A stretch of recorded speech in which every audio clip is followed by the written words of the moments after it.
we're going to analyze Hapfor Bjornsson squatting 1,000 pounds. We're going to look at his shin angle. We're going to look at the leg mechanics to get out of the hole and the overall squat system. So right before then, we'll start to move down. There are some other things that we usually measure, but this angle only allows us to measure certain things. Okay, and then you see a grimace on his face as he starts to feel the weight of the bar. And we'll measure his shin angle there as roughly 84 degrees. Okay, continuing to go down. All right, you can see that one, the camera moved, and two, he holds that 90-degree angle in his shin. As he approaches the bottom, we'll pay attention to this. The power movement to initiate the drive out of the hole is the internal rotation of the knees.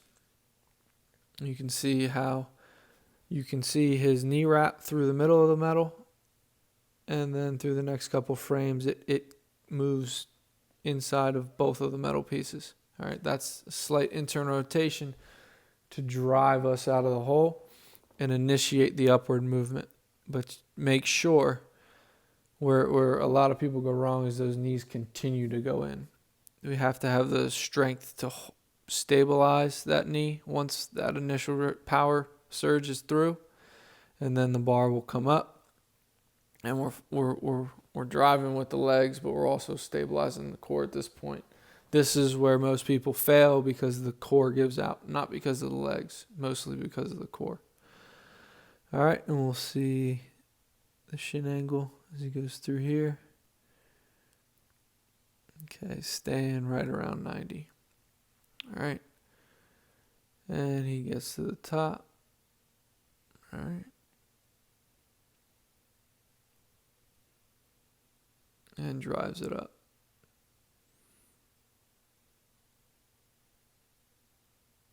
All right, so the two takeaways from Bjornsson lifting 1,000 pounds, which is a lot, is the shin angle staying roughly around 90 degrees. And then if you want to measure it relatively to his body, it's going to stay above the arch of the foot and the heel of the foot. It's going to work around those 2 points. It's never going to get to the toes. And then the internal rotation being the power to get us out of the bottom of the rep and start the initial drive up.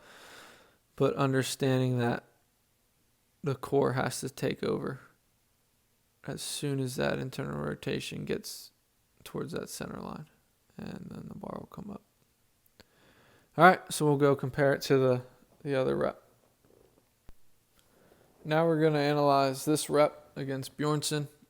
And one more thing we can see on this angle, we can see the movement of the bar, which will allow us to analyze more energy direction.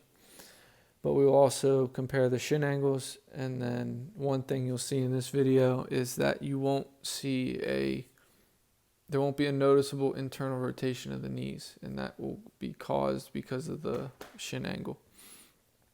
All right, so we'll start with the bar movement, and then we'll go look at how the shin angle affects it. So down the center line, gradually moving forward out in front of it. In the hole, it kicks forward, stays away from the center line, stays straight, and now comes slightly back towards the center line, hits top, and falls its way back to the center line. All right, so you can see that going in reverse, the bar action is something like this. Okay, not that drastic, but something like that. The initial drop, 82, continues to go down. Let's measure it right at the point where it leaves the red line, right there. 70 degrees. I'm sorry, let's go back a little bit. Right there. 72 degrees. The bar leaves that red center line. All right. And then we'll see as it starts to come up, it's going out again. Let's check that knee again. Okay. At the bottom, it went out a little bit more, down to roughly 70, 71. And that little angle change allows the bar to go out as energy is being produced up. Okay, there's two different directions instead of just one. All right, and then you see halfway up, the shin angle is increasing again. All right. And it gets stuck around 80 degrees.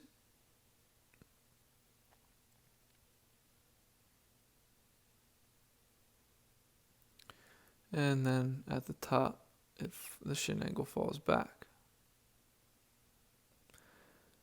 Okay.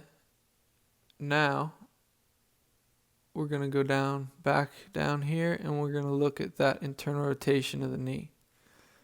All right, so right above parallel, and then through parallel, back up. You'll see that there's no real movement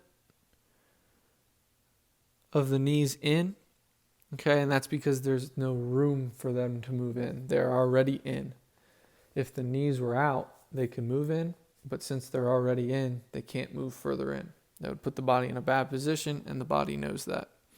All right, so this rep is lacking power out of the bottom, all right, and that would ultimately allow them to move more weight because they have a little bit more energy at the bottom, and they wouldn't be so reliant on their core to get them from here to here.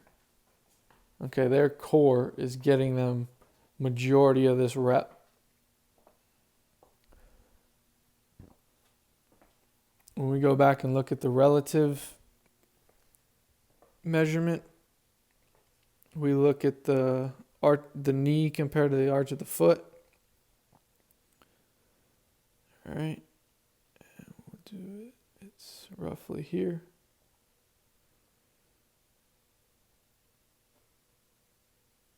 And we'll go through.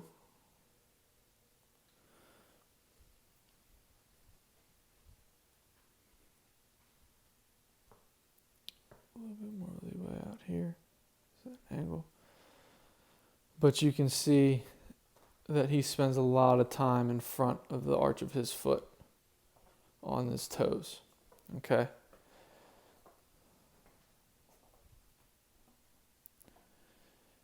So going off of that, we would be looking for maybe a mobility issue or a small muscle issue in the hips.